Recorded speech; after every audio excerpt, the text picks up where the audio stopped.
Imagine the most sophisticated area in Africa having the highest potential.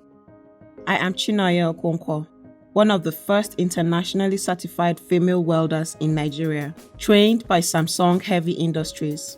To me, working on the world's largest FPSO means showing the world the true potential of the Nigerian workforce.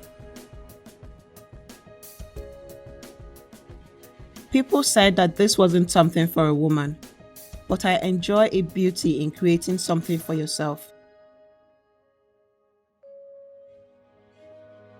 Just like me, thousands of Nigerians received world-class training to become skilled engineering workforce. It shows that investing in a local workforce can impact not just a business or individuals, but an entire country. I now realize that the biggest hurdle we need to overcome are the limits in our own minds.